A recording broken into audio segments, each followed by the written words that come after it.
بسم الله الرحمن الرحيم.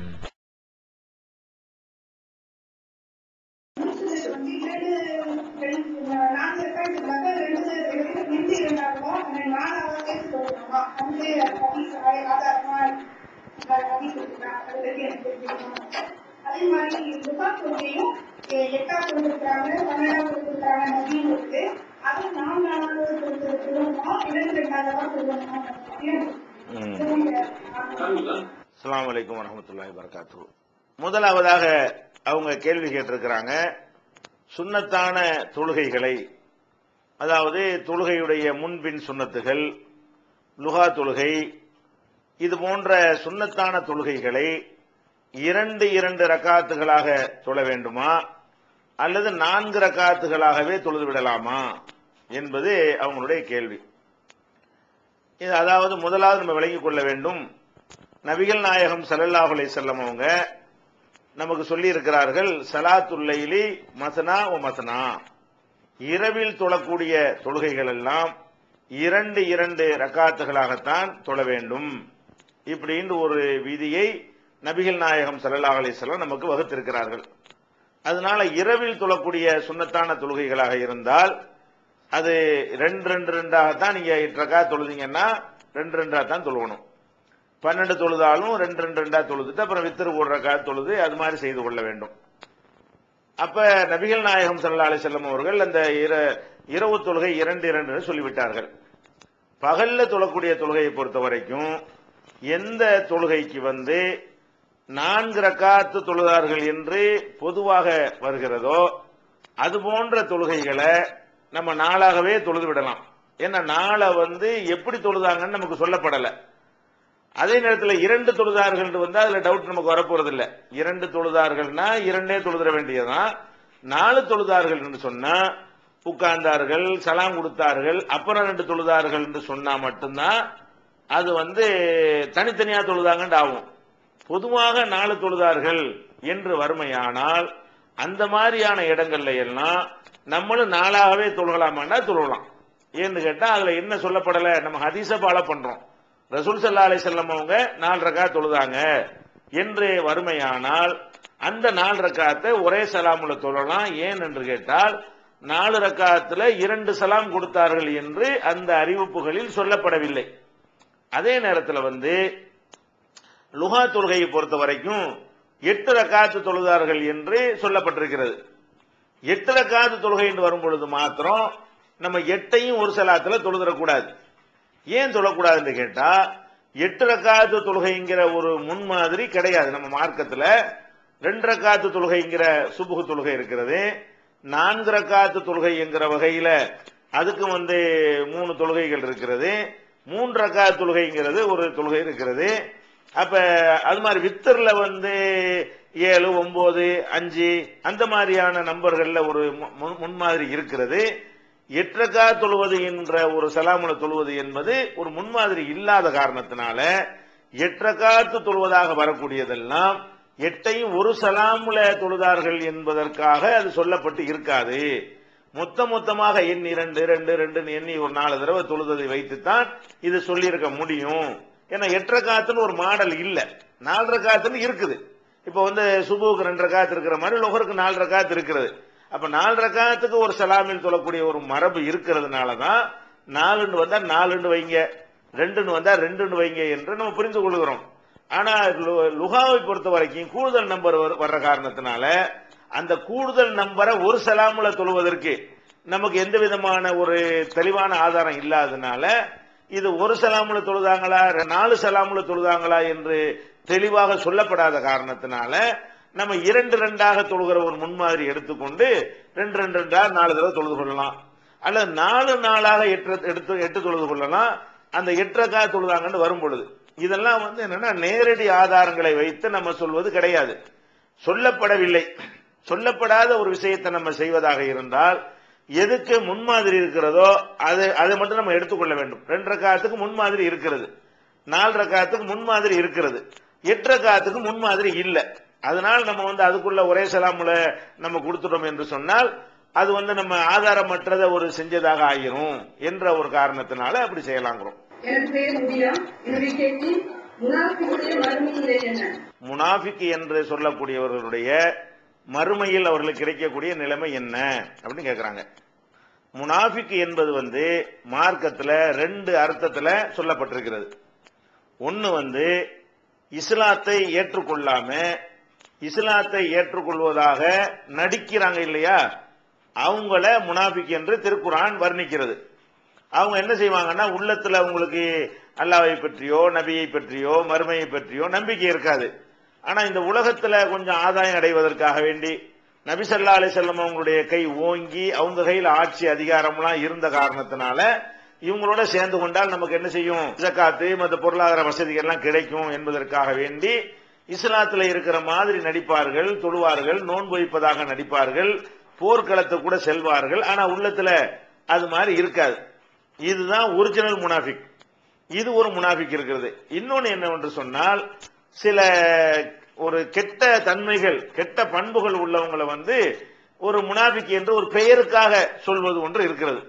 அதுவும் நபிகள் நாயகம் ஸல்லல்லாஹு அலைஹி வஸல்லம் சொன்னாங்க. உதாரணமா ஆயத்துல் முனாஃபிகி ஸலாசுன், ஒரு முனாஃபிக்குடைய அடையாளம் 3 அப்படின்றாங்க. அது என்ன 3? இதா ஹத்தஸ கதப, பேசினா பொய் சொல்லுவான், பேசினா பொய் தான் பேசுவான். வைதா வஅத அஹ்லஃப, வாக்குறுதி கொடுத்தால் அதை மீறுவான். வைதா துமின கான, நம்புனா மோசடி செய்வான் இருக்கிறது. இந்த 3 செஞ்சா முனாஃபிக் ஆக மாட்டான், ஒரிஜினல் முனாஃபிக் ஆக மாட்டான். முனாஃபிக்கிட்ட இருக்கக்கூடிய தன்மை இதெல்லாம் தொழுறான், நோன்பு வைக்கிறான், அல்லாஹ்வை நம்புறான், மறுமையை நம்புறான். அப்படிப்பட்டவர்கள்ட்ட இந்த 3 குணம் இருக்கிற நீங்களே பாக்குறீங்க. நம்ம வாழ்க்கையிலேயே ஏன் நம்மிடமும் கூட என்ன செய்யும், பேசினா பொய் சொல்லக்கூடியவர்கள் இருக்கிறோம், வாக்குறுதியை மீறக்கூடியவர்கள் இருக்கிறோம், நம்பி ஒப்படைத்ததுக்கு துரோகம் செய்யக்கூடியவர்கள் இருக்கிறோம். இந்த 3மே நம்மிலேயே அதிகமான பேருக்கு இருக்கிறது. இது ஒரிஜினல் முனாஃபிக்குங்கிற ஒரு கேட்டகரியில இது வராது. இதெல்லாம் முனாஃபிக்கிட்ட காணப்படக்கூடிய தன்மை. அது ஒரு முஸ்லிம்கிட்ட இருக்கக்கூடாது என்று எச்சரிக்கைக்காக வேண்டி சொல்லப்பட்ட முனாஃபிக் ஒன்று இருக்கிறது. நம்ம இந்த முனாஃபிக்கை 2ஆக மார்க்கத்திலே பிரிச்சிருக்கிறது. அப்ப அல்லாஹ் என்ன சொல்லி காட்டுறான், முனாஃபிக்கு இதா லக்குல்லதீன ஆமனு காலு ஆமன்னா, மூமின்களை பார்க்கும் பொழுது நாங்களும் மூமின்கள் தான் என்று சொல்கிறார்கள். வைதா ஹலவ் இலா ஷயாத்தீனிஹிம், தங்களுடைய தலைவர்களிடம் அவர்கள் செல்லும் பொழுது காலு இன்னா மாக்கும் இன்னமா நஹனு முஸ்தஹ்ஜிஊன், நாங்க உங்க ஆட்க தான், அவங்கள கேலி செய்யறதுக்காக வேண்டி அந்த முஸ்லிம்களோட போய் உட்கார்ந்துகிட்டு இருக்கிறோம் அப்படின்னு சொல்லி அங்க போய் பேசுறார்கள். இப்படின்னு அல்லாஹ் சொல்லி காட்டுறான். இந்த முனாஃபிக்கு மறுமையில என்ன கிடைக்கும் என்றால், திருமறை குர்ஆன் சொல்லுகிறது, இன்னல் முனாஃபிகீன லஃபி தர்கில் அஸ்ஃபலி மினன் நார், முனாஃபிக் என்பவர்கள் நரகத்திலேயே ஆக கடைசி தரம் இருக்கா இல்லையா, கடைசின்னா அதான் ஃபர்ஸ்ட்னு வச்சுக்கணும். நரகத்துல கடைசினா என்னது, அதிக வேதனை தரக்கூடியதான ஃபர்ஸ்ட். ஆக அடித்தட்டில் இருப்பார்கள் அப்படின்னு குர்ஆன் சொல்லுகிறது. அப்ப காபிர்களை விட முஷ்ரிக்குகளை விட இந்த நடிக்கிறான் பாருங்க, இவனை அதை விட கீழே கொண்டே அல்லாஹ் போட்டு விடுகிறான். அப்ப ஒரு அபூஜஹில் ஒரு அபூலஹப் மாதிரியான ஆட்களுக்கு என்ன கிடைக்குமோ தண்டனை, அதை விட கூடுதலாக இந்த அப்துல்லா இப்னு உபை இப்னு சலூல் போன்ற முனாஃபிக்குகள் 2 வேஷம் போட்டுக்கிட்டு இருந்தாங்களே, இவங்களுக்கு கூடுதலா கிடைக்குங்க. அவனாச்சும் ஒரு கொள்கையை நம்பி அதுலதான் இருக்கிறேன்னு என்ன செய்யறான், ஒரு தெளிவா டிக்ளேர் பண்ணிட்டு போயிடுறான். இவன் என்ன பண்றான், முதபுதபீன பைனதாலிக்க லா இலாஹா உலாயி வலா இலாஹா உலாயி, இவங்க இங்கிட்டும் சேராம அங்கிட்டும் சேராம 2 பக்கமும் நடித்துக் கொண்டு பாம்புக்கு தலையும் மீனுக்கு வாழையும் காட்டிக்கொண்டு இப்படி ரெட்டை வேஷம் போட்டு கொண்டிருப்பது அல்லாஹ்வுக்கு ரொம்ப கடுமையாக வெறுப்பை ஏற்படுத்துது. அதனால முனாஃபிக்குகள் நரகத்துல உள்ள படித்தரத்தில் எப்படி இந்த சொர்க்கத்துல நபிமார்கள் மேல உயர்ந்த தரத்தில் இருப்பார்களோ, அதே மாதிரி நரகத்துல உயர்ந்த தரத்தில் இருக்கிறவங்க யாருன்னு கேட்டா முனாஃபிக்கு, அப்புறம்தான் காபிர் முஷ்ரிக்கு, அப்புறம்தான் பாவிகள்ங்கிற ஒரு கேட்டகரி வரும். இந்த முனாஃபிக்கு உள்ளது இது. இந்த முனாஃபிக் இருக்கு பாருங்களேன், இதெல்லாம் ஈமான் இருக்குமானா அல்லாஹ் அதை மன்னிச்சுட்டான்னு சொன்னா அவனுக்கு பெரிய அளவுல ஒண்ணு வராது. இதெல்லாம் முனாஃபிக்கிட்ட இருக்கக்கூடாது ஒரு அறிவுரைங்கிற ஒரு அடிப்படையில் சொல்லப்பட்டது. இந்த நான் சொன்ன இந்த 3 அடையாளம், இது முனாஃபிக்குடைய தன்மை. இந்த மாதிரி ஒரு பேருக்கு ஒரு ஃபார்மாலிட்டிக்காக சொல்றது முனாஃபிக், நெசமா சொல்றது இல்ல. அந்த மாதிரி ஒரு ஃபார்மாலிட்டியா முனாஃபிக்னு சொன்னோம்னு சொன்னா அவங்களுக்கு மறுமையில கூடுதல் சிறப்பான ஒரு தண்டனை எல்லாம் கிடையாது. அந்த வாக்குறுதியை மீறினது, பொய் சொன்னது, நம்பிக்கை மோசடி செஞ்சது, அதுக்குரிய தண்டனை எல்லாம் மன்னிக்கலன்னா தண்டனை செய்வான், தண்டனை கொடுப்பான். அவ்வளவுதான. முனாஃபிக்கு தான் முதல் தரத்தில் இருப்பான் நரகத்துல. பெண்கள் மாதவிடாய் காலத்தில் குரானை தொடராமா ஓதலாமா? ஹராம் ஷரீஃப் பள்ளியில் மதீனா பள்ளியிலும் நுழையலாமா? சரி, அதாவது பெண்கள் அவங்களுடைய மாதவிடாய் நேரத்தில் குரானை ஓதலாமா, குரானை தொடலாமா, பள்ளிவாசல் நுழையலாமா, மஸ்ஜிது நபவியிலையும் மஸ்ஜிதுல் ஹராமிலையும் நுழையலாமா, இவ்வளவு அது சம்பந்தமா கேட்டிருக்கிறாங்க. முதல்ல குரான் ஓதுவது தொடுவது இதை பற்றி நம்ம எடுத்துக்கொள்வோம். குரான் மாதவிடாயில உள்ளவங்க தொடக்கூடாது, ஓதக்கூடாது என்ற கருத்தை முன்வைக்கக்கூடியவர்கள் பிரதானமாக அவங்க எடுத்து காட்டுற ஆதாரம் என்னன்னு கேட்டா, குரான்ல வரக்கூடிய ஒரு ஆயத்தை எடுத்து காட்டுறாங்க. என்ன ஆயத்துன்னு கேட்டா, சூரத்துல் வாக்கியாவுல இடம்பெறக்கூடிய ஆயத்து. இது எல்லா குரான்லையும் அட்டையிலே எழுதி வச்சிருப்பாங்க, லா யமஸ்ஸுஹு இல்லல் முத்தஹரூன். குரான்ல உள்ள ஒரு ஆயத்து தான் இது. இந்த ஆயத்தை குரானை அச்சிடும் பொழுது அதனுடைய முகப்புல இந்த ஆயத்தை என்ன செய்வாங்க, அதை போட்டிருப்பார்கள். இதுக்கு என்ன அர்த்தம் என்று கேட்டால், தூய்மையானவர்களை தவிர இதை யாரும் தொடமாட்டார்கள். லா யமஸ்ஸுஹு, இதை தொடமாட்டார்கள். இல்லல் முத்தஹரூன், தூய்மையானவர்களை தவிர யாரும் தொடமாட்டார்கள். இந்த வசனத்தை முதல் ஆதாரமாக ஒரு சாரார் எடுத்துக்கொள்றாங்க. எடுத்துக்கிட்டு என்ன வாதம் வைக்கிறாங்கன்னு கேட்டா, தூய்மையா இருக்கிறவங்களை தானே இந்த குரான் தொடணும்னு குரானே சொல்லுது. அப்படி இருக்கும் பொழுது ஒழு இல்லைன்னு சொன்னா அவங்க தூய்மை இல்லை. மாதவிடாய் ஏற்பட்டால் அவங்க தூய்மை கிடையாது. குளிப்பு கடமையாகி இருந்தால் அவங்க தூய்மை கிடையாது. அப்ப ஒழுவோ குளிப்போ செய்து அவங்க சுத்தமான பிறகுதான் தூய்மை என்கிற ஒரு நிலையை அடைகிறார்கள். அதனால இந்த ஆயத்து தான் எல்லாத்துக்குமே காரணம்.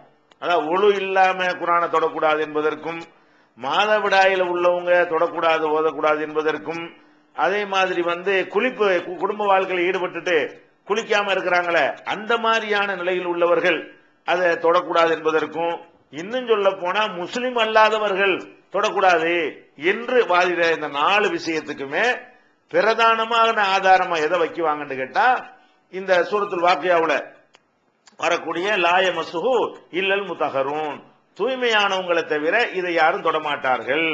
அப்ப அல்லாஹ்வே என்ன சொல்றான்னு கேட்டா, இதை தொடுவதா இருந்தா தூய்மை அவசியம், தூய்மை இல்லாட்டி தொடக்கூடாதுன்னு அல்லாஹ் சொன்ன பிறகு எப்படி தொடலாம்? இதுதான் பிரதானமா என்ன செய்வாங்க, ஆதாரமா வைப்பாங்க. அப்ப இந்த ஆதாரம் இல்லை என்று சொன்னா மற்ற எல்லாம் பலவீனமான ஹதீசுகள் அதெல்லாம் நிக்காது. இதுதான் பிரதானமா மெயினான ஆதாரமா வைக்குவாங்க. இந்த ஆயத்தை பொறுத்த வரைக்கும் இது குரான்ல இருக்கிற ஒரு ஆயத்து தான். தூய்மையானவர்களை தவிர யாரும் தொடமாட்டார்கள் என்பதும் அந்த ஆயத்துக்கு அர்த்தம், அதுவும் கரெக்ட் தான். ஆனால் அதனுடைய கருத்தை தான் அவங்க சிதைக்கிறாங்க, தப்பா விளங்கிக்கிட்டு இதை சொல்றாங்க. முதல்ல நீங்க விளங்கி கொள்ளணும், இந்த குரான் இருக்கு இல்லையா, இதை தொடமாட்டார்கள் அப்படின்னு சொல்லப்படுது, தொடக்கூடாதுன்னு சொல்லல. தொடமாட்டார்கள் என்பது வேற, தொடக்கூடாது என்பது, தொடமாட்டார்கள் ஒரு நியூஸ் செய்தி, தொடக்கூடாது என்பது சட்டம். தொடக்கூடாது என்று சொன்னால் அதுல ஒரு ஆர்டர் அதில் அடங்கி இருக்கிறது. தொடமாட்டார்கள் என்று சொன்னா யாரையோ பற்றி பேசி அவங்க இதை தொடுவது தூய்மையானவங்க தான் தொடுவாங்க, மற்றவங்க தொடமாட்டாங்க ஒரு செய்தியாக சொல்லப்பட்டிருக்கிறது. இந்த ஆயத்து செய்தியா தான் சொல்லப்பட்டிருக்கிறது. தூய்மையானவர்களை தவிர யாரும் இதை தொடமாட்டார். லா யமஸ்ஸுன்னா தொடமாட்டார்கள். ஹூ என்றால் இதை, இல்லாண்டா தவிர, முத்தஹரூன் என்றால் தூய்மையானவர்கள். 4 வார்த்தை இருக்குது. இதை தூய்மையானவர்களை தவிர தொடமாட்டார்கள் இருக்குது. இப்ப நம்ம வர்றோம், இவங்க சொல்லக்கூடிய அர்த்தம் சரிதானா என்றால் முதல்ல நீங்க விளங்கிக் கொள்ளணும். நம்மள்ட்ட இப்ப குரான் என்று வச்சுக்கிட்டு இருக்கிறோம்ல, இந்த குரான் ஒரு பேப்பர் வடிவத்தில் அச்சிடப்பட்டு நம்முடைய கைகளில் இப்ப தவழ்ந்து கொண்டு இருக்கிறது. அதனால குரான் என்ற உடனே இந்த பேப்பர்ல உள்ளதுதான் நம்முடைய கவனத்துக்கு போகும். ஆனா நீங்க இந்த காலத்தில் வாழ்வதை மறந்துவிட்டு நபிகள் நாயகம் ஸல்லல்லாஹு அலைஹி வஸல்லம் காலத்துக்கு போங்க.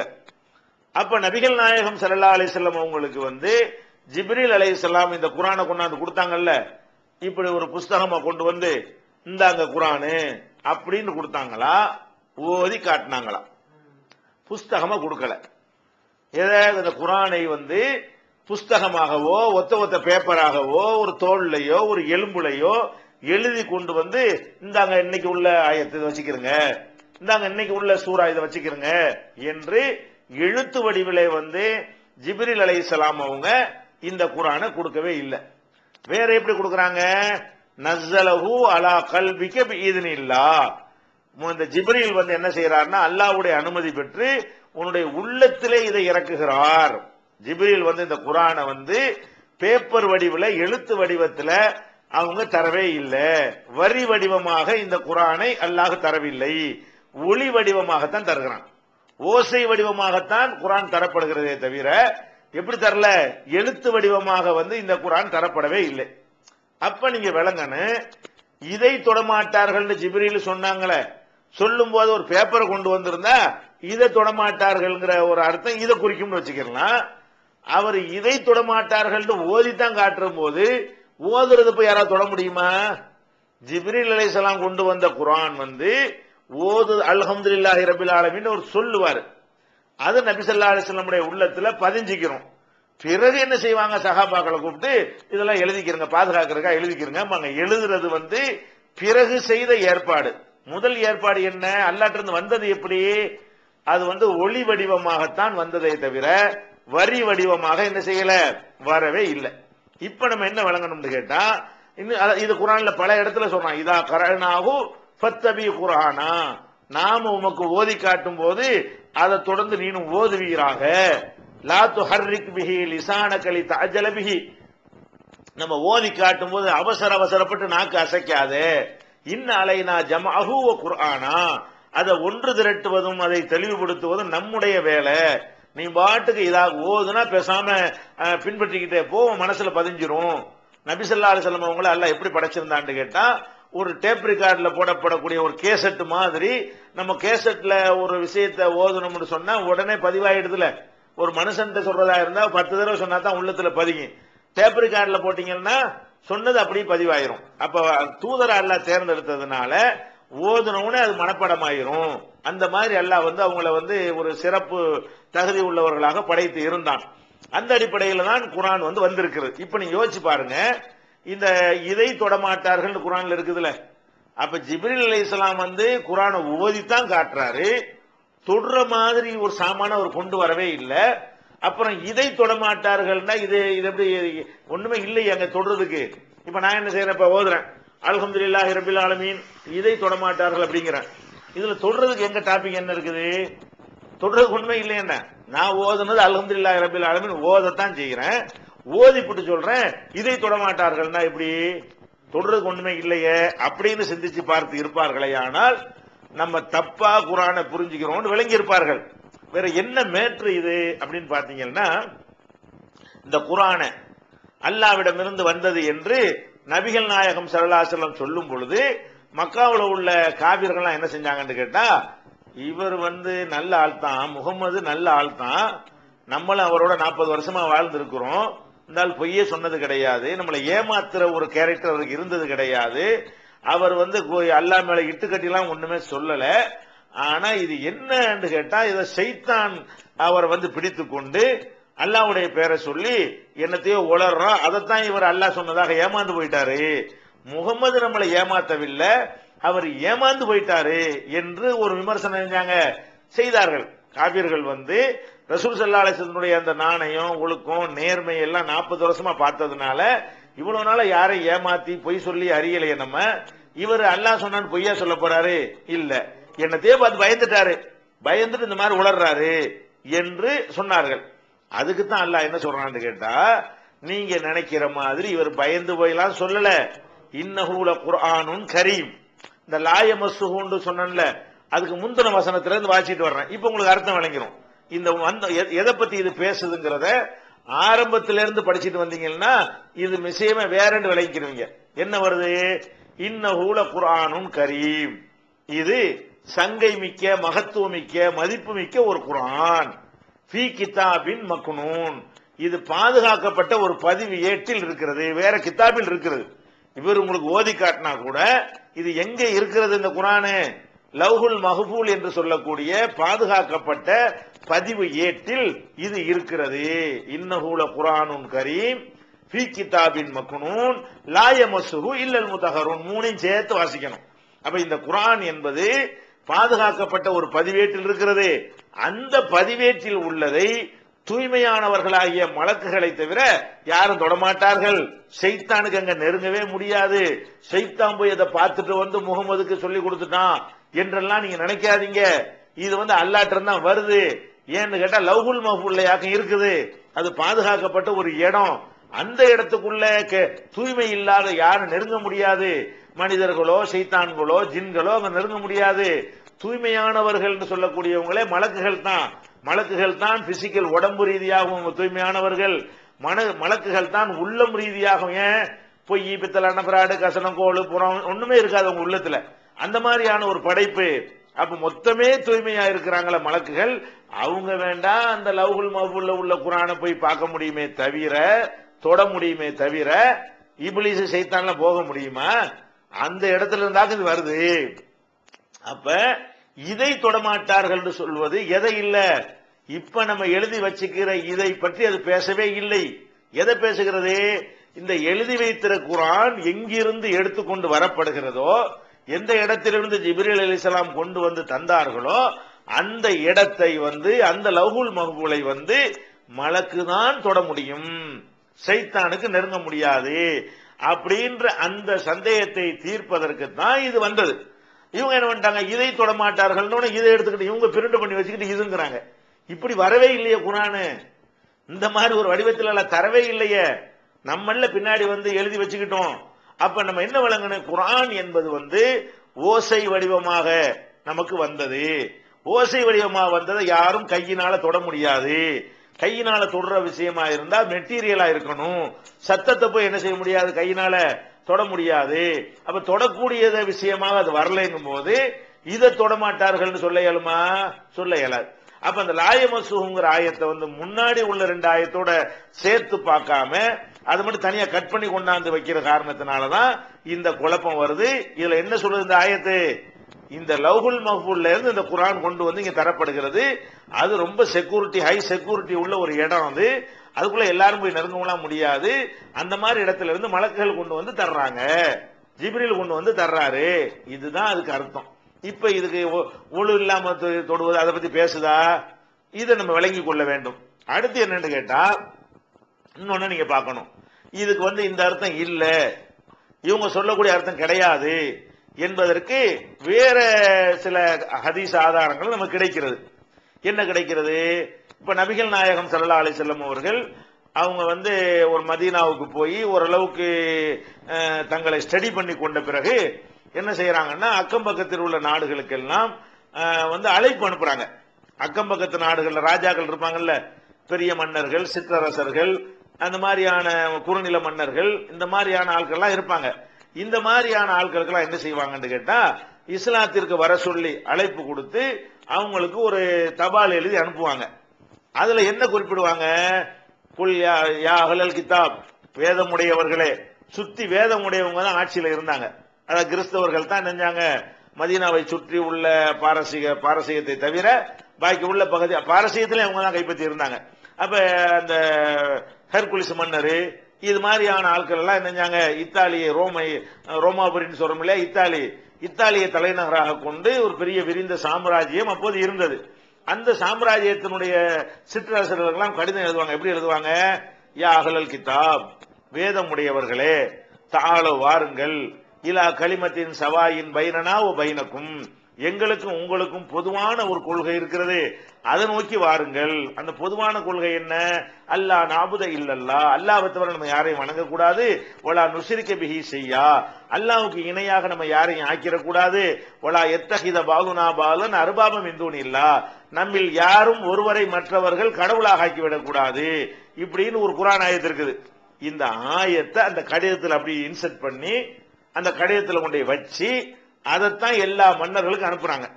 இப்ப நம்ம என்ன செய்யணும், இந்த கடிதத்தில் குர்ஆன் வசனம் எழுதப்பட்டு இருக்கிறது. குர்ஆனுடைய அழைப்பை தான் அந்த கடிதத்தில் அவங்க சேர்த்திருக்கிறார்கள். அந்த சேர்த்த கடிதத்தை கொண்டு போய் யார்கிட்ட கொண்டு போய் கொடுக்கறாங்க, முஸ்லிம் அல்லாத மன்னர்களுக்கு அனுப்புறாங்க. அவ முஸ்லிம் அல்லாத மன்னர்கள் தூய்மை இல்லாதவங்க தானே, ஈமான் இல்லதானே. அவ தூய்மை இல்லாதவர்கள் கையில் இந்த குர்ஆன் கிடைக்கும் என்று தெரிந்து கொண்டே அனுப்புகிறார்கள். அந்த மன்னர்கள் வாங்குறாங்க, படிக்கிறாங்க, சில பேர் மரியாதை கொடுக்கறான், சில பேர் அதை கிழிச்சு போடுறான். இப்படி எல்லாம் ஹதீசுகள்ல புகாரி முஸ்லிம் உட்பட பல ஹதீஸ் நூல்ல பார்க்கிறோம். அப்ப நம்ம என்ன வழங்குறோம்? முஸ்லிம் அல்லாத ஒருத்தர் மன்னர்களுக்கு ரசூல் ஸல்லல்லாஹு அலைஹி வஸல்லம் குர்ஆனை எழுதி கொடுத்தார்கள் என்று சொன்னால் அவங்களுக்கு அறவே தூய்மை இருக்காது. இன்னமல் முஷ்ரிகூன நஜசுன், முஷ்ரிக் என்பவர்கள் நஜீஸ் அசுத்தமானவர்கள் அப்படின்னு குர்ஆனே சொல்கிறது. அந்த அசுத்தமானவர்களுக்கு இந்த குர்ஆனை எழுதி நபி ஸல்லல்லாஹு அலைஹி வஸல்லம் அனுப்புகிறார்கள். அவர்கள் கையில் அது கிடைக்கிறது, கிடைக்க வேண்டும் என்பதற்காகத்தான் எழுதி அனுப்புகிறார்கள் என்று சொன்னால் அப்ப தூய்மை இல்லாதவங்க தொடக்கூடாதுங்கிறது இந்த அர்த்தம் இல்லைன்னு வழங்கி போச்சுல. தூய்மை இல்லாத காஃபிருக்கு தானே இந்த குர்ஆன் போகிறது. அப்ப இத அது போக ஒரு தபால ரசூலுல்லாஹ் கொடுத்து விடுறாங்கன்னு வைங்க. அந்த தபால் வந்து குர்ஆன் ஆயத்து எழுதி இருக்குன்னு வைங்க, இப்படி சுருட்டி வச்சிருப்பாங்க. இதை எடுத்துக்கொண்டு ஒரு சஹாபி பிரயாணம் பண்ணி போனார்னா அந்த தபாலை கொண்டு சேர்க்கறதுக்கு ஒரு வாரமோ 10 நாளோ 5 நாளோ 3 நாளோ அவர் டிராவல் பண்ணணும். அப்ப அந்த 3 நாளும் குர்ஆன் ஒழுவோடு தான் தொடரும் என்று இருந்தால் அவர் அந்த 3 நாளும் ஒழுவோடவே ஒருத்தர் இருந்துகிட்டு இருக்கேமா, கையில் அந்த பேப்பர் வச்சுட்டு கொண்டு போயிட்டு இருக்கிறாரு. அதுல குர்ஆன் ஆயத்து இருக்கிறது. மதீனாவுல ஒழு செஞ்சுட்டு கிளம்புனாலும் போற நேரத்தில் என்ன செய்யும், ஒழு நீங்கி விடும். அப்ப என்ன செய்யணும்? ரசூல் ஸல்லல்லாஹு அலைஹி வஸல்லம் நாங்கப்பா குர்ஆனை தந்திருக்கிறேன், ஒழு முடிஞ்சிருச்சுன்னு வைங்க, உடனே தைமம் செஞ்சுட்டு கையில முடிச்சுக்கிறங்க, அல்லது எங்கேயா ஒழு செஞ்சுக்கிறங்க அப்படின்னு சொல்லி அனுப்புவோம். போற நேரத்தில் மலைஜலம் கழிக்க மாட்டாரா? அவர் காற்று பெரியாதா? ஒரு வாரம் 10 நாளைக்கு வரை பிரயாணம் பண்ணி போய் இந்த கடிதத்தை சுமந்துட்டு போய் கொடுக்குறாரு. அப்படி போகக்கூடிய பாலைவனத்தில் இந்த மாதிரி தண்ணி கிடைக்கவா செய்யுமா? அப்ப என்ன சொல்லி அனுப்பியிருப்பாங்க? ஒழு அவசியம்னா நீங்க கையில குர்ஆனை வச்சுக்கிறீங்க, ஒழு ரொம்ப அவசியம். ஒழு முறிஞ்சு போச்சுன்னா உடனே இறங்கி தயமம் செஞ்சுட்டு அதை எடுத்து கையில வச்சுக்கிறங்க, இல்லாட்டி ஒழு செஞ்சுட்டு வச்சுக்கிறங்க அப்படின்னு சொல்லி ரசூல் அனுப்பியிருப்பாங்களா இல்லையா? எத்தனை சஹாபாக்கள் எத்தனை பகுதிகளுக்கு இந்த தபாலை கொண்டு போறாங்க. யாருக்காவது இந்த மாதிரி ஒரு அறிவுரை சொன்னதாகவே வரவில்லை. அப்ப கொண்டு போனவர் எப்படி போயிருப்பாரு? அதை கையில வச்சிருக்கிற சில நேரத்தில் ஒழு இருந்திருக்கும், பல நேரத்தில் ஒழு இல்லாம இருந்திருக்கும். ராத்திரில படுத்து தூங்கும் போது அவர் கையில வச்சுக்கிட்டு தான் இருப்பாரு. அப்ப பூரா ஒழு அவர்கிட்ட இருக்காது. இந்த மாதிரி எல்லாம் கொண்டு போகும்போது இது ஒரு மஸ்ட் அவசியம், ஒழு அவசியம் என்று இருக்குமே. ஆனால் அவருக்காவது அப்படி ஆர்டர் போட்டிருப்பாங்களா இல்லையா? அப்படியும் போடல. இப்ப மன்னர்களுக்கும் கொடுத்து அனுப்புறாங்க, சஹாபாக்களுக்கு அந்த மாதிரியான ஒரு ஆர்டர் போடவே இல்லை. அது போக எது எதுக்கு ஒழு தேவைங்கிறது அல்லாஹ் நமக்கு சொல்லி இருக்கிறாங்க. எது எதுக்கு குளிக்கணும் என்று நமக்கு சொல்லி இருக்கிறாங்க. குர்ஆனை ஓதுவதற்காக வேண்டி நீங்கள் குளித்துக் கொள்ளுங்கள், குர்ஆனை ஓதுவதற்காக ஒழு செய்து கொள்ளுங்கள் நமக்கு சொல்லப்படவே இல்லை. தொழுகைக்கு ஒழு செய்து கொள்ளுங்கள் என்று சொல்லப்பட்டிருக்கிறது. குளிப்பு கடமையாயிருந்து குளிக்க முடியல என்று சொன்னா வேற வேற காரியங்களில் ஈடுபடுறாங்க, ஒழு செஞ்சுட்டு அதை செய்யுங்க என்று சொல்லப்பட்டிருக்கிறது. இந்த குர்ஆன் ஓதுறதுக்கு ஒழு செய்யுங்க நீங்க யாவது இருக்கா நேரடியா? இல்ல. அப்ப இதெல்லாம் வச்சு பார்க்கக்கூடிய நேரத்தில் குர்ஆன் சிந்திப்பதற்காக வேண்டி அல்லாஹ் தந்திருக்கிறான். சிந்திக்கிறதுக்கு எந்த விதமான ஒரு கண்டிஷன் கிடையாது. படுத்துக்கிட்டு இன்னும் சொல்ல போனால் அல்லாஹ் குர்ஆன்ல சொல்றான், எதுகுருனல்லாஹ கியாமன் வகூதன் வலா ஜுனுபிஹிம், அல்லாஹ்வை நின்ற நிலையிலும் படுத்த நிலையிலும் ஒருக்களித்த நிலையிலும் உட்கார்ந்த நிலையிலும் திக்ர் செய்வார்கள், நினைவு கூறுவார்கள் நல்லடியார்கள் என்றெல்லாம் அல்லாஹ் சொல்லி காட்டுகிறான். அப்ப இது இந்த அல்லாஹ்வை நினைவு கூறுவதற்கு எந்த விதமான ஒரு கண்டிஷனும் எந்த விதமான ஒரு சருத்து மார்க்கத்தில் இல்ல. தொழுகைக்கு ஒரு அவசியம்னு சொல்லுங்க, ஆதாரம் இருக்கிறது. தொழுகைக்கு மாதவிடாயா இருக்கும் போது தொழக்கூடாதுன்னு சொல்லுங்க, அதுக்கு ஆதாரம் இருக்கிறது. மாதவிடாயா இருக்கும் போது தவாப் செய்யக்கூடாதுன்னு சொல்லுங்க, அதுக்கு ஆதாரம் இருக்கிறது. ஹஜ்ஜுடைய கிரியைகளை செய்யக்கூடாதுன்னு சொல்லுங்க, அதுக்கு ஆதாரம் இருக்கிறது. குர்ஆன் ஓதக்கூடாதுன்னு சொல்றாங்க, இதை தவிர வேற என்ன ஆதாரம் இருக்குது? பலவீனமான ஹதீஸ்களை சிலதை காட்டுவாங்க. அது பத்தி விரிவாக ஆன்லைன் பேஜைல .comல என்னென்ன ஹதீஸ்களை அவங்க வைக்கிறாங்க, அது எப்படி எல்லாம் அறிவிப்பாளர்கள் வரிசையில் அதுல கோளாறு இருக்கு என்பதெல்லாம் விளக்கி அந்த ஆர்டிகல் உள்ள போட்டிருக்கிறோம். ஆன்லைன் பேஜ் .comல பாத்துக்கிறங்க. அப்ப இதுல என்ன சொல்றோம்னு கேட்டா, குர்ஆனை ஒழு இல்லாட்டாலும் ஓதலாம் தொடலாம், மாதவிடாயில் உள்ளவங்களும் ஓதலாம் தொடலாம், குளிப்பு கடமையானவர்களும் ஓதலாம் தொடலாம், முஸ்லிம் அல்லாதவர்களும் ஓதலாம் தொடலாம். அதுக்கு எந்த விதமான ஒரு தடையும் மார்க்கத்தில் கிடையாது. இது மனிதர்களுக்கு அல்லாஹ் தந்திருக்கிறான், மனிதர்களுக்கு வழிகாட்ட தந்திருக்கும் பொழுது அவங்களுக்கு எல்லா நேரமும் படிச்சா தான் என்ன செய்யாது, வழிகாட்டும். ஒரு காபியருக்கு இதை கொடுக்க கூடாதுன்னா அப்ப எப்படி அவன் நேர்வழிக்கு வருவான்? அவனே சுத்தம் இல்லாம போயிட்டானே. அப்படிலாம் செஞ்சு பார்க்கணும். இன்னொன்னு கவனிக்கணும், இவங்களுடைய இந்த வாதம் பொய் என்பதற்கு ஒரு சிந்தனை இல்லாம இவங்க இருக்கிறாங்க என்பதற்கு ஒரு உதாரணம் உங்களுக்கு சொல்லலாம்.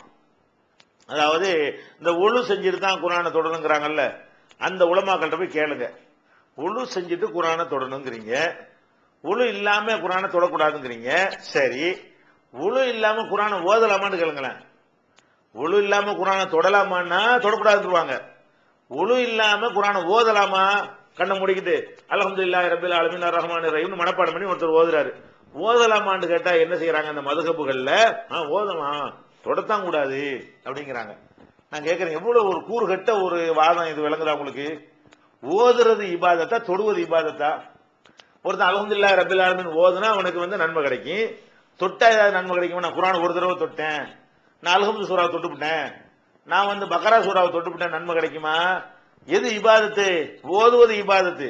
ஓதுவதுக்கு ஒழு தேவையில்லையா? மனப்பாடம் பண்ணியிருந்தா ஓதிக்கிட்டு இருக்கலாமா? தொடுவதுக்கு ஒழு தேவைங்கிறாங்க. இது எப்படி? இது இபாதத்துக்கு ஒழு அவசியம் என்றாலும் கொஞ்சமாச்சும் ஒரு லாஜிக் இருக்கிறது. இப்படி எல்லாம் அவங்க சொல்லக்கூடிய ஒரு காட்சியை பார்க்கிறோம். அதனால இது நம்ம அதுக்கு எந்த ஒரு கண்டிஷனும் இல்லை குர்ஆனை பொறுத்த வரைக்கும். அதே நேரத்தில் அடுத்தவங்க என்ன கேட்கிறாங்கன்னா, பள்ளிவாசலுக்கு வர்ற விஷயமா கேட்கிறாங்க. பள்ளிவாசலுக்கு வர்றதை பொறுத்த வரைக்கும் மாதவிடாயுடைய பெண்கள் பள்ளிக்கு வருவதை விட்டு தடுக்கப்பட்டிருக்கிறாங்க, வரக்கூடாது. அதே நேரத்தில் எந்த அளவுக்கு அது மாதவிடாய் பெண்கள் பள்ளிவாசலுக்குள்ள அனுமதி இருக்குன்னு கேட்டா, பள்ளிவாசல்ல ஒரு பொருள் இருக்குது, ஒரு கையை நீட்டி அதை வெளியே ஒரு கை உள்ளுக்குள்ள போகாம கையை நீட்டி எடுத்துக்கலாம். ஏன் நபி ஸல்லல்லாஹு அலைஹி வஸல்லம் அவர்கள் பள்ளிவாசல்ல இருக்கும் பொழுது அவங்களுக்கு தலையை வீட்டுக்குள்ள நீட்டுவாங்க, ஆயிஷா நாயகி தலையை வாரி விடுவாங்க அப்படிங்கிற மாதவிடாய் இருக்கும்போது. அந்த மாதிரி எல்லாம் அப்படியான ஒரு விஷயங்கள் எல்லாம் நமக்கு அனுமதி இருக்கிறது. அதே மாதிரி பள்ளிவாசல்ல ஒரு கிராஸ் பண்ணி தான் போக வேண்டியிருக்கு. ஒரு ஒரு பள்ளிவாசல் இருக்கிறது, ஒரு தெருவுல இருந்து அடுத்த தெருவுக்கு போறதா இருந்தா பள்ளிவாசல் நுழைஞ்சி தான் இப்படி வரணும் அப்படின்னு இருக்குமே. ஆனால் அந்த மாதிரியான நேரத்தில் குளிப்பு கடமையான ஒரு ஆள் கூட என்ன செய்யலாம், பள்ளிவாசலுக்குள்ள போய் கடந்து ஓடி போயிடலாம், அங்கே ஸ்டே பண்ணாம அப்படியே கடந்து ஓடி போயிடலாம். அது குர்ஆன்ல என்ன செய்யலாம், இல்ல ஆபிரி சபீலின், பாதையை கடந்து செல்பவராக இருந்தாலே தவிர நீங்க பள்ளிவாசலுக்குள்ள என்ன செய்யக்கூடாது, போகக்கூடாதுன்னு குர்ஆன்ல இருக்கிறது. அப்ப அந்த அடிப்படையில மாதவிடாய் ஏற்பட்டவங்க பள்ளிக்குள்ள ஒரு பொருள் இருந்தா அவங்க உள்ள போகாம கையை விட்டு என்ன செய்யலாம், அந்த பொருளை எடுக்கிற அளவுக்கு ஹதீஸ்ல அனுமதி இருக்கிறது. அல்லது இந்த கடந்து செல்றது, குளிப்பு கடமையா இருக்கிறது மாதவிடாய்க்கும் பொருந்தும், அது கடந்து வேகமா ஓடி போயிடுறது, அந்த மாதிரியான ஒரு அடிப்படையில போவதற்கு என்ன இருக்குது, அனுமதி இருக்கிறது. ஆனா பள்ளியிலே போய் தங்குறதுக்கு அங்கே உட்காந்து அங்கே ஸ்டே பண்ணுவதுக்கு அனுமதி இருக்கு. ஆனா அதுக்கு அனுமதி கிடையாது. அதை நம்ம ஒதுங்கி கொள்ளத்தான் வேண்டும். அதனாலதான் நபி ஸல்லல்லாஹு அலைஹி வஸல்லம் அவர்கள் என்ன செய்யறாங்கன்னா, இந்த பெருநாள் தொழுகை இருக்கு பாத்தீங்களா, பெருநாள் தொழுகையை திடல்ல கொண்டே வைக்கிறாங்க, பள்ளிவாசல்ல வைக்காம. மஸ்ஜித் நபவியில தொழுவது 1000 மடங்கு சிறந்ததா இருந்தும் கூட அந்த இடத்துல தொழுவுங்க என்று சொல்லாம ஓப்பனா இருக்கக்கூடிய ஒரு திடலுக்கு வர சொல்றாங்க. பெண்களும் கண்டிப்பா வரணுங்கிறாங்க. எதுக்காக சொல்றாங்க, மாதவிடாய் பெண்களும் வரணும், தொழுவும் போது மட்டும் ஓரமா நின்றுக்கிறங்கிறாங்க. எதுக்காக வேண்டி, அந்த சந்தோஷத்துல பங்கெடுக்கட்டும். ஆனா பள்ளிவாசலுக்குள்ள இருந்தா பள்ளிவாசலுக்குள்ள வர வேண்டி வந்துடும். அதை தவிர்ப்பதற்கு தான் திடல்ல கொண்டு என்ன செய்யறாங்க, பெருநாள் தொழுகையெல்லாம் மாத்துறாங்க. அதனால ஹஜ்ஜுடைய காரியங்கள் ஆயிஷா நாயகி அவர்கள் ஹஜ்ஜுக்கு போயிருக்கிறாங்க. அவங்களுக்கு என்ன செய்யறாங்க, ரசூல் ஸல்லல்லாஹு அலைஹி வஸல்லம் தடுக்கிறாங்க. என்ன செய்யறாங்க, நீ மாதவிடாய் வந்துருச்சுன்னு கவலைப்படாத, நீ ஹஜ்ஜுடைய எல்லா கிரியைகளையும் செஞ்சுக்க, தவாஃப் மட்டும் செய்யாத அப்படிங்கிறாங்க. தொழுகை நடத்தக்கூடாது ஜெனரலாவே தடை இருக்கு, தொழுகை கூடாதுங்கிறது பொதுவாகவே தடை இருக்கிறது. அப்ப தொழுகையே கூடாது என்பதற்கு தடை இருக்கிறதுனால தவாபை விட்டுட்டு பாக்கி ஹாஜிகள் செய்யக்கூடிய கல்லறிதல், மற்ற குர்பானி கொடுத்தல், மற்ற எல்லா காரியத்தையும் செஞ்சிரு. கடைசியா மாதவிடாய் நின்ற பிறகு நெஞ்சுக்க நீ தவாப் செஞ்சுக்க அப்படின்னு ரசூல் ஸல்லல்லாஹு அலைஹி வஸல்லம் சொன்னதுல இருந்து அவங்க மஸ்ஜிதுல் ஹராமா இருந்தாலும் என்ன செய்யறவங்க அதை விலகிக் கொள்ள வேண்டும். ஆனா மஸ்ஜிதுங்கிறதுக்கு வெளியே உள்ள இடங்களா இருந்து மஸ்ஜிதுல சேர்க்கப்படாம இருந்தா அது பள்ளிவாசல் அந்தஸ்து வராது. ஆனா பள்ளிவாசல் சாதா பள்ளிக்கே வரக்கூடாதுங்கும் போது மாதவிடாய் டைம்ல மஸ்ஜித் நபவிக்கு தான் வரக்கூடாது, ஏன்னா பள்ளிவாசலுக்கு வரக்கூடாதுங்கிறது ஒரு பொதுவான ஒரு ரூலா இருக்குது. இதுதான் தடை இருக்கே தவிர குர்ஆன ஓதுறதுக்கு தொடுவதற்கெல்லாம் என்ன இல்ல, எந்த ஒரு தடையும் கிடையாது. இது சம்பந்தமா நிறைய வீடியோக்களும் நிறைய எழுத்து வடிவிலான பதில்களும் onlinepage.comல நம்ம வெளியிட்டு இருக்கிறோம். நீங்க அதை மாதவிடாய் போட்டு தேடுன்னு போட்டீங்கன்னா அவ்வளவு லிஸ்ட் வரும், அதை பார்த்து நீங்க கூடுதலா தெரிஞ்சுக்கலாம். தராவீஹ் என்கிற சொல் குர்ஆன் ஹதீஸில் இல்லை. அந்த 8 ரக்காத் முந்தைய இரவில் தஹஜ்ஜுதாக ஒரு கேட்டுக்கொள்ளப்பட்டதால் அதை காரணம் கொள்ளலாமே. அதாவது நம்ம சமூகத்துல தராவீஹ் தொழுகை என்கிற பெயரில ரமலான் மாசம் இரவுல என்ன செய்யறாங்க, தொழுகிறாங்க. இந்த தராவீஹ் தொழுகை என்கிற ஒரு வார்த்தை குர்ஆன்ல கிடையாது, ஹதீஸ்லயும் கிடையாது. ரசூல் ஸல்லல்லாஹு அலைஹி வஸல்லம் அவர்கள் எந்த ஒரு தொழுகைக்காவது தராவீக தொழுகை லொஹரு அசரு மகரிப் இஷா என்றெல்லாம் பெயர் வைத்திருக்கிறார்கள், சலாத்துல் லுஹான்னு பெயர் வைத்திருக்கிறார்கள். இது மாதிரி பல பெயர்கள் எல்லாம் இருந்தா கூட இந்த சலாத்து தராவீஹ் என்று ஒரு பெயர் வைத்திருக்கிறார்களான்னு கேட்டா அந்த பெயரே இப்ப கிடையாது.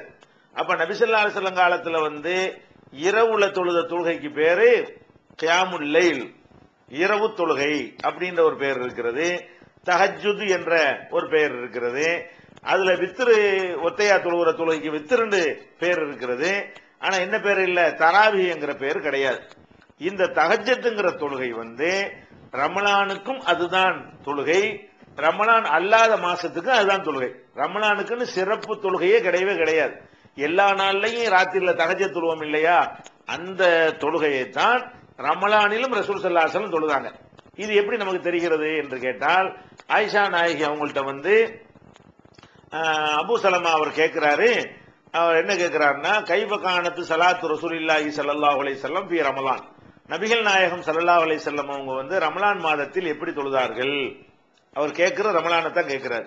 அப்ப ஆயிஷா நாயகி என்ன பதில் சொல்றாங்கன்னா, மா கான யஸீது ஃபீ ரமலான வலா ஃபீ கைரிஹி அலா 11 ரக்கா, ரமலான் மாதத்திலும் சரி வேற மாதங்களிலும் சரி அவங்க 11 ரக்காத்துக்கு மேல அதிகமா தொழுவது இல்லை.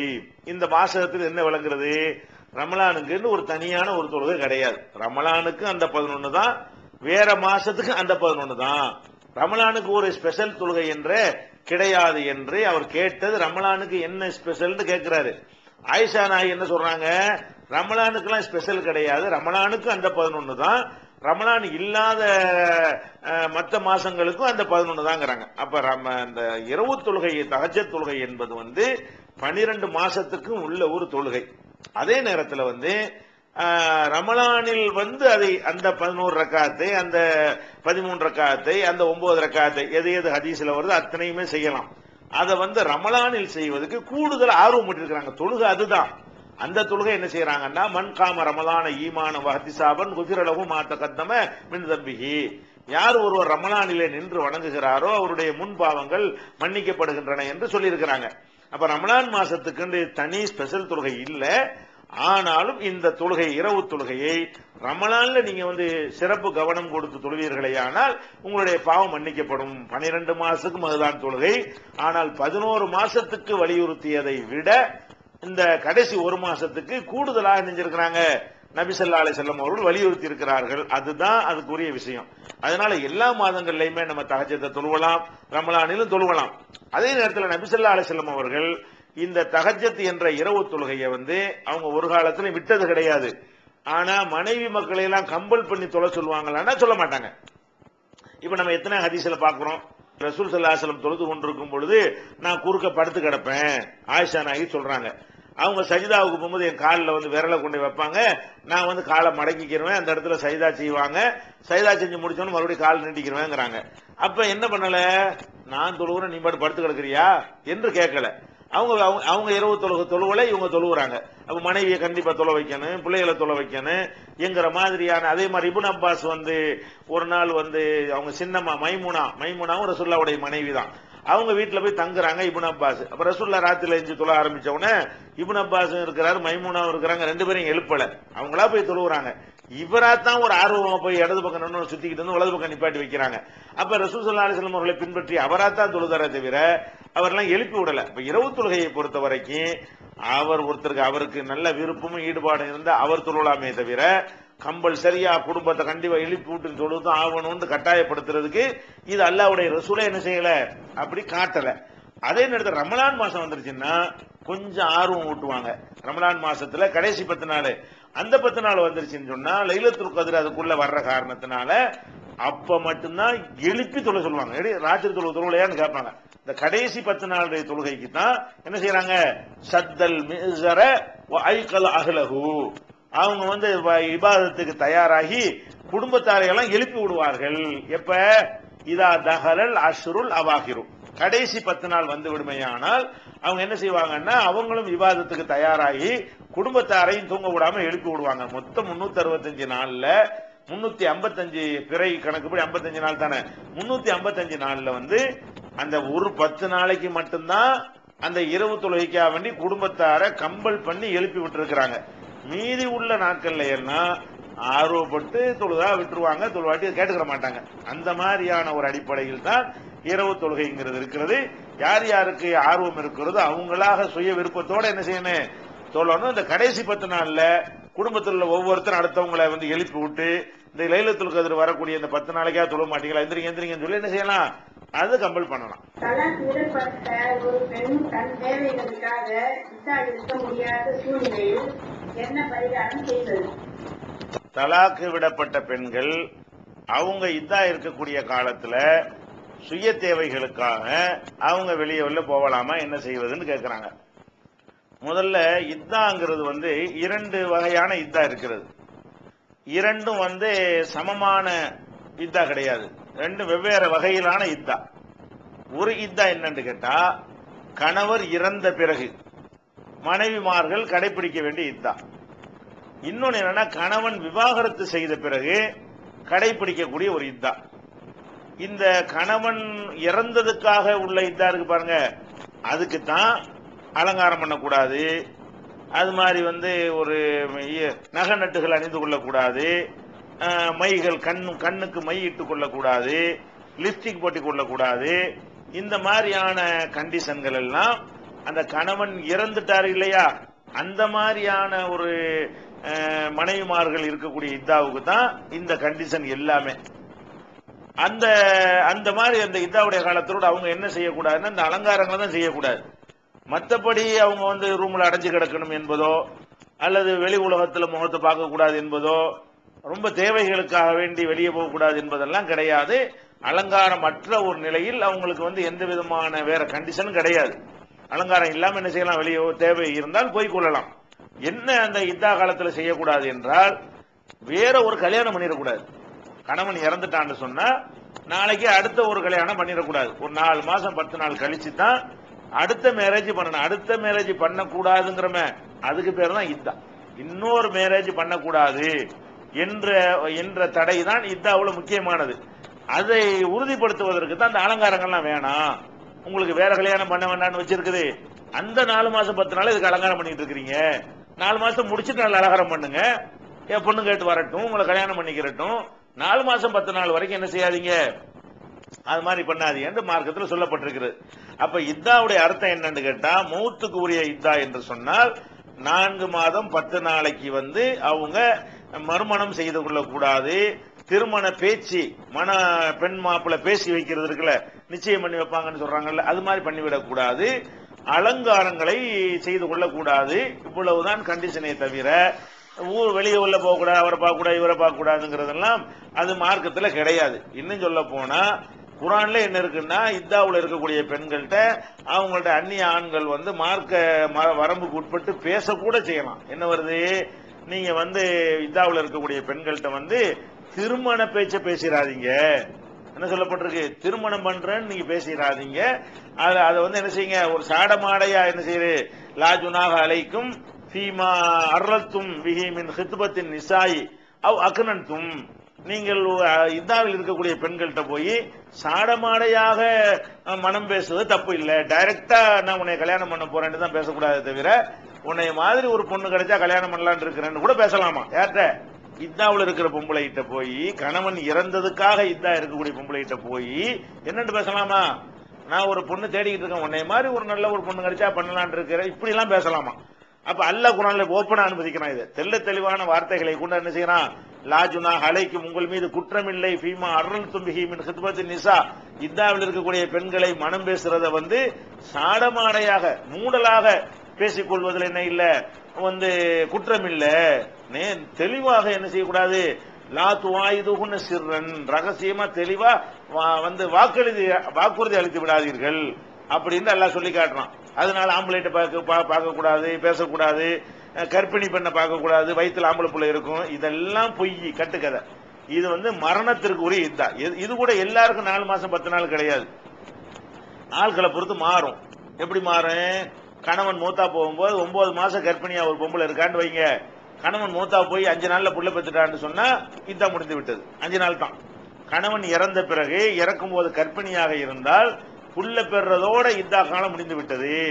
6 மாச கர்ப்பிணியா இருந்தா 4 மாசத்துல புள்ள பெற்றுருவாங்களா, அதான் இத்தா. 7 மாச கர்ப்பிணியா இருந்தா 3 மாசத்துல புள்ள பெற்றுருவாங்களா, அதான் இத்தா 3 மாசம். 9 மாசம் கர்ப்பிணியா இருந்தா 1 மாசத்துல புள்ள பெற்றுருவாங்கன்னா அதான் இத்தா. அட இன்னைக்கு மௌத்தா போனா நாளைக்கு புள்ள பெற்றுட்டான்னா அந்த ஒரு நாள் தான் இத்தா, முடிஞ்சு வச்சுக்காத. இது கர்ப்பிணியா இருக்கிறவங்களுக்கு அப்படி ஒரு சட்டம். ஆனா சில பேருக்கு கூடியும் போயிடும். அப்ப மூத்தா போறதுக்கு முதல் நாள் தான் அவங்க 2 பேரும் குடும்ப வாழ்க்கையில ஈடுபட்டாங்க. இன்னைக்கு கணவன் மனைவி சந்தோஷமா இருந்து நாளைக்கு மூத்தா போயிட்டான். இப்போ ஒரு கரு உண்டாயிடுச்சுன்னு சொன்னா 4 மாசம் 10 நாளைக்கு பிறகு தெரிஞ்சு போயிருமா, அது எக்ஸ்டென்ஷன் ஆகிக்கும். இன்னொரு 6 மாசம் காத்திருந்து பிள்ளையெல்லாம் பெற்று தான் கல்யாணம் பண்ணணும். இது இத்தாவுடைய இது ஒரு வகை. இந்த இத்தாக்கு தான் இந்த அலங்காரம் அதெல்லாம் கண்டிஷன். தலாக்குடைய இத்தா இருக்கு பாருங்களேன், அதுக்கு இந்த கண்டிஷன்லாம் கிடையாது. கணவன் மனைவியை தலாக்கு சொன்ன உடனே நகையெல்லாம் அத்து போட்டுருன்னு, கலர் உடையெல்லாம் உடுத்தக்கூடாது, அலங்காரம் பண்ணிக்கொள்ள, அதெல்லாம் கிடையவே கிடையாது. இன்னும் சொல்ல போனால் அப்பதான் நல்லா அலங்கரிச்சுக்கணும்.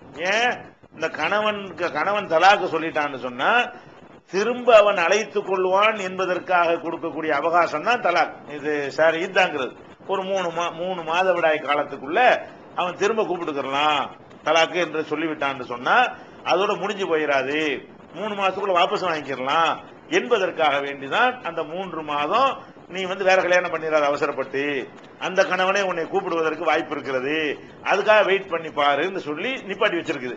அப்படிப்பட்ட நேரத்தில் இவங்க எல்லா நகையெல்லாம் அது போட்டு அலங்காரம் இல்லாம இருந்தாங்கன்னு வைங்க, கூப்பிட நினைச்சா கூட கூப்பிடாம விட்டுருவான். இதுக்கு இந்த மாதிரி கண்டிஷன்லாம் கிடையாது. அப்ப தலாக்குடைய இத்தா என்பதற்கு அந்த மௌத்துடைய இத்தாவோட சம்பந்தப்படுத்தக்கூடாது, ரெண்டுலையுமே வேற கல்யாணம் பண்ணக்கூடாதுங்கிற ஒரு கான்செப்ட்னால 2 இத்தான்னு சொல்லப்படுகிறது. இவங்களும் அந்த 3 மாசத்துக்கு வேற கல்யாணம் பண்ணக்கூடாது, அவங்களும் 4 மாசம் 10 நாளைக்கு வேற கல்யாணம் பண்ணக்கூடாது என்கிற வகையில் 2ம் இத்தாங்கிறது ஆகுது. அதே நேரத்தில் அந்த அலங்காரம் போக்குவரத்துக்கு எல்லாம் என்ன இல்ல, அது அந்த இத்தாவுக்கு தான் அலங்காரம் அந்த தடை செய்யப்பட்டிருக்கிறது, இந்த இதா இல்ல. அதே நேரத்தில் வேலைகளுக்கு தேவைகளுக்கு வெளியே போகலாமான்னு கேட்டா இத்தா இல்லாத காலத்தில் என்ன சட்டமோ அதான் இத்தாவுக்கும் சட்டம். இத்தா இல்லாத காலத்துல ஒரு பெண்ணு தனியா போய் எங்க தங்கிட்டு வரலாமா, ஒரு அந்நியானோட தங்கலாமா, அது எது இத்தா இல்லாத காலத்தில் செய்யக்கூடாதோ அதை இத்தா காலத்தில் செய்யக்கூடாது. தவிர இத்தா காலத்துக்குன்னு ஸ்பெஷலா என்ன செய்யக்கூடாது, படியை விட்டு இறங்கிடக்கூடாது, இப்படி எல்லாம் ஏதாவது மார்க்கத்தில் இருக்கான்னு கேட்டா கிடையாது. இந்த 2 இத்தாவுடைய வித்தியாசத்தை நீங்க விளங்கிக் கொள்ள வேண்டும். இத்தா 2 எந்த இத்தாவா இருந்தாலும் அவங்க தேவைக்கு வெளியே போகக்கூடாது என்பதெல்லாம் என்ன இல்ல மார்க்கத்தில் சொல்லப்படல. இந்த கந்திஷ்டி உண்டா அப்படிங்கிற ஒரு கேள்வியை இந்த சகோதரி கேட்டிருக்கிறாங்க. இது கொஞ்சம் முதல்ல கேட்டிருந்தா கொஞ்சம் விரிவாக சொல்ல வேண்டிய ஒரு விஷயம், இருந்தாலும் கடைசியாக கேட்டிருக்கிறார்கள். கந்திஷ்டியை பொறுத்த வரைக்கும் நம்ம இந்த கந்திஷ்டிக்கு போறதுக்கு முன்னாடி பொதுவாக ஒரு அடிப்படையை நம்ம வைத்துக் கொள்ளணும். என்னன்னு கேட்டா குர்ஆனை நம்ம அப்படி ஆதாரமா எடுத்துக்கொள்றோம், அதுல மாற்று கருத்து கிடையாது. ஹதீஸ்களை பொறுத்த வரைக்கும் அதுல எந்த ஹதீஸ் அறிவிப்பாளர்கள் சரியா இல்லையோ அந்த ஹதீஸ் ஏற்றுக்கொள்ளக்கூடாது நீங்க எல்லாம் வழங்கி வச்சிருக்கிறீங்க.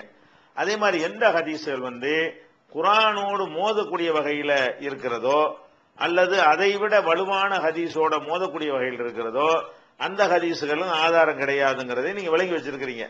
இது ஒரு நூலும் எழுதியிருக்கிறோம், ஹதீஸுகள் குர்ஆனுக்கு முரண்படுமா அப்படிங்கிற ஒரு தலைப்புல ஒரு புஸ்தகமும் எழுதியிருக்கிறோம். அந்த புஸ்தகமும் நெட்ல வெளியிட்டிருக்கிறோம். இது அடிப்படையை வைத்துக்கொண்டு நீங்கள் பார்த்தீர்களே ஆனால் கந்திஷ்டி சம்பந்தமாக பல ஹதீஸுகள் வந்திருக்கிறது. அந்த ஹதீஸுகளை எல்லாம் வச்சு பார்த்தோம்னு சொன்னா அது அந்த இஸ்லாத்தினுடைய பேசிக்கு குர்ஆனுடைய அடிப்படை அனைத்தையும் மீறக்கூடிய மோதக்கூடிய வகையில் தான் அதெல்லாம் இருக்கிறது. நம்ம முன்னாடி அதை அப்படிதான் சொல்லி கொண்டிருந்தோம். இந்த கந்திஷ்டிக்காக வேண்டி அது சம்பந்தமான இதெல்லாம் எடுத்து வைத்து ஆய்வு கூட்டம் ஒன்று நடத்தி சென்ற மாதமோ அதுக்கு முந்தின மாதமோ ஒரு எல்லா உலமாக்களையும் வரை சொல்லி ஒரு ஆய்வு கூட்டம் நடத்தினோம். அந்த ஆய்வு கூட்டத்தில் வரும்பொழுது இந்த கந்திஷ்டி சம்பந்தமாக வரக்கூடிய செய்திகள் எல்லாம் அது இஸ்லாமிய அடிப்படைக்கு கொஞ்சம் மோதக்கூடிய வகையிலையும் குர்ஆனோட மோதக்கூடிய வகையிலும் இருக்கிறதுனால எப்படி இந்த பில்லி சூனியம் இது மாதிரியான ஹதீஸுகள் ஆதாரப்பூர்வமானது இல்லைன்னு சொல்றோமோ அந்த அடிப்படையில் தான் இந்த கந்திஷ்டியும் இருக்கிறது என்பதை ஒரு ஆய்வு செய்து ஒரு முடிவான ஒரு ஆய்வாக நினைஞ்சிருக்கிறோம். ஒரு ஆய்வு கட்டுரையும் தயாரித்திருக்கிறோம். சுருக்கமா என்ன ரொம்ப நேரம் 1 மணி நேரத்துக்கு மேல நேரம் எடுக்கக்கூடிய ஒரு விஷயம், நீங்க அடுத்த அமர்வுடனே விரிவாக சொல்லிக்கிறோம். ஷார்ட்டா சொல்றதா என்னன்னு கேட்டா அதுல வரக்கூடிய ஹதீஸ் எல்லாம் பாருங்களேன். ஒரு ஆள் ஒரு ஆள் மேல நான் கண் திருஷ்டி வச்சுட்டேன்னு நினைச்சா என்ன செய்யணுமா, என்னை குளிப்பாட்டி என்னை என்ன செய்யணுமா, நான் கண் திருஷ்டி வச்சுட்டேன்னு வைங்களேன், என்னை குளிப்பாட்டி அந்த தண்ணி என்ன செய்யணுமா அவர் முழுவதும் ஊத்தணுமா. அப்படி ஊத்துனா என்னவாயிரும், கந்திஷ்டி போயிரு. இப்படியெல்லாம் ரசூலுல்லாஹ் சொன்னாங்கங்கிற மாதிரிலாம் வருகிறது. இதெல்லாம் இஸ்லாமிய அடிப்படையில் ஒரு இல்லாத ஒரு விஷயமா இருக்கிறது. அதே போல ஒரு மனிதனுக்கு நம்ம கண்ணு இருக்குன்னு வைங்களேன், கண்ணுக்குன்னு ஒரு சக்தி எல்லாம் கொடுத்துருக்கான். என்ன சக்தி? பார்க்கிற சக்தியை கொடுத்துருக்கான். அதுதான் இந்த கண்ணு செய்யுமே தவிர, ஒரு கண்ணை கொண்டை பார்த்தவன ஒருத்தனை பிரட்டி விடுறது, கண்ணை கொண்டை பார்த்தவன வயிற்று வலி வர வைக்கிறது, கண்ணை கொண்டை பார்த்தவன அவனை நோயாளி ஆக்குறது, இப்படியெல்லாம் உள்ள விஷயம் அல்லாஹ்வுக்கு உள்ள விஷயம். நமக்கெல்லாம் என்ன செய்ய முடியாது? ஒரு மனிதன் இன்னொரு மனிதனை பார்த்த உடனேயே இவனால் என்னென்னமோ ஏற்படும் அப்படின்னு சொல்வது அது அல்லாஹ்வுக்கு இணை கற்பிக்கக்கூடிய ஒரு தன்மையை அந்த கண்ணு வைக்கிறான் பாருங்க, அவனுக்கு கொடுக்கிற மாதிரி அமையுது என்றெல்லாம் நிறைய காரணங்களை வைத்து அப்படி ஒரு கான்செப்ட் கிடையாது. கண்ணால எல்லாம் ஒருத்தன் பார்க்கறதுனால எல்லாம் ஒன்னும் ஏற்படாது என்பதை நிறைய விவரங்களோட அது ரொம்ப நல்ல விரிவா சொல்ல வேண்டிய ஒரு விஷயம். இதுதான் ஷார்ட்டா இப்போதைக்கு வச்சுக்கிறேங்க. அடுத்த ஆன்லைன்ல நீங்க கேட்டீங்கன்னா அது டீட்டெயிலா கூட என்ன செய்வோம், அது விவரமா சொல்லுவோம். இன்னும் நீங்க நடைமுறையில பார்க்கணும். ஒரு அழகான ஒரு விஷயத்தை பார்த்து தான் கந்திஷ்டி வருதுன்னு சொல்றாங்க. இப்ப நீங்க பாத்தீங்கன்னா ஊட்டி, கொடைக்கானல், தாஜ்மஹால் இதையெல்லாம் போய் மக்கள்லாம் ரசிக்கிறான். லட்சம் கோடான கோடி மக்கள் பார்த்து விட்டாங்க. கருவியா போச்சு, கண்ணாலும் அப்படி பாக்குறான். இந்த கண்ணுக்கு ஏதோ பவர் இருக்குன்னா ஊட்டி கருகி போயிருக்கணையே, அம்புட்டு பேர் போய் பார்த்து ரசிக்கிறான். அதே மாதிரி எத்தனையோ இந்த நடிகைகள்லாம் இருக்கிறாங்க, அழகாக இருக்கிறார்கள், உலகத்தை அம்புட்டு பேர் பார்த்து என்ன செய்யறான், ரசிக்கிறான், ஏங்குறான். அதனால உங்களுக்கு ஏதாவது ஏற்பட்டு போச்சா? இப்ப அழகான பொருள்களை உலகத்தில் நம்ம பார்க்கத்தான் செய்கிறோம், பார்த்தா ஒண்ணும் நடக்க மாட்டேங்குது. அழகான பொருள்களை எல்லாரும் பார்த்து என்ன செய்யறோம், ரசிக்கத்தான் செய்கிறோம். ஒண்ணுமே அதனால பாதிப்பு நடைமுறையில ஏற்பட மாட்டேங்குது. அப்ப நடைமுறையை பார்த்தா கூட அது மாதிரி எல்லாம் இல்ல. நம்மோட அழகான பிள்ளைகளை பார்க்கிறோம், அழகான பெண்களை பார்க்கிறோம், அழகான இயற்கை காட்சிகளை பார்த்து ரசிக்கிறோம். அதனால எல்லாம் என்ன மாதிரி ஏற்படுதுன்னா ஏற்பட மாட்டேங்குது. அப்ப இது ஏதோ ஒரு மூட நம்பிக்கையான ஒரு கருத்து, புரிந்து கொள்ளாமல் ஏதோ ஒருத்தரால் என்ன செய்யப்பட்டிருக்கு, சொல்லப்பட்டிருக்குங்கிற வகையில அது கந்திஷ்டிங்கிற ஒரு கான்செப்ட் கிடையாதுங்கிறத நம்ம நினைஞ்சிருக்கிறோம். அதை அந்த ஆய்வுல சொல்லி இருக்கிறோம். இன்ஷா அல்லாஹ் அதை ஆன்லைன்ல இந்த ஆய்வு கட்டுரை இன்ஷா அல்லாஹ் விரைவில் போடுவோம். அதுக்கடுத்து இன்னொரு அடுத்த விரிவா உங்களுக்கு சொல்லுவோம். சரியா? இப்போ கடவுள் ஒரே கடவுள் இருக்கிறோம்.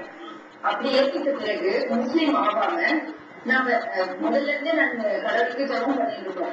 அதாவது ஒருத்தவங்க கிட்ட பேசுற மாதிரி ஜபம் இருக்கு, அது மாதிரி பேசுவோம். கடவுளே என்னை காப்பாற்றுறதுக்கு நன்றி மாதிரி அப்படி பேசும்போது முறையா அந்த மாதிரி உங்களை மாதிரி நாங்க குடிக்காததால அந்த ஜபத்தை கடவுள் ஏற்றுக்கிறாரா இல்லையா? அல்லது அது இன்னொன்னு என்னன்னா மாதவிலை காலங்களில் கூட கடவுளை வணங்குறாங்க. இதெல்லாம் அந்த கருத்துங்களையும் அல்லது நம்ம அந்த அன்பான வேண்டுதலையும் ஏற்றுக்கிறாரா? இதான் சரி. உங்களுடைய கேள்வி என்னன்னா, இஸ்லாத்தை ஏற்றுக்கொள்ளாமல் வெளியே இருந்து கொண்டு இந்துக்கள், கிறிஸ்தவர்கள் இவங்கெல்லாம் என்ன செய்யறாங்க, கடவுள்கிட்ட எத்தனை விஷயங்களை வேண்டுகிறார்கள். இந்த வேண்டுதலை எல்லாம் கடவுள் ஏற்றுக்கொள்வாரா அப்படின்னு கேட்கிறாங்க. முதல் விஷயத்தை நம்ம என்ன விளங்கணும்னு கேட்டா, கடவுள் எல்லா வேண்டுதலையும் உள்ளத்திலிருந்து வறுமையானால் ஏற்றுக்கொள்வார். எப்ப ஏற்றுக்கொள்வார்னு கேட்டா, அந்த வேண்டுதல் கடவுளிடத்துல இருக்க வேண்டும். கடவுளிடத்துல வேண்டி இருந்தால் தான் ஏற்றுக்கொள்வார். இப்ப இவங்க தப்பா நினைத்து கொண்டு கடவுள் இல்லாதவரை கடவுள் நினைத்து கொண்டு வேண்டினார்னு வைங்க, அது கடவுளுக்கு கோபத்தை தான் ஏற்படுத்தும். உதாரணமாக இப்ப நம்ம ஒரு நாட்டுக்கு பிரதமர் இருக்கிறார். பிரதமர்கிட்ட போய் என்ன செய்வோம், நம்ம ஒரு கோரிக்கை வைப்போம். பிரதமர் ஏத்துக்குருவார். ஏத்துக்கிறதா இருந்தா ஏத்துக்குருவாரு, ஏத்துக்கிற மாட்டாண்டா ஏத்துக்கிற மாட்டேன்னு சொல்லுவாரு.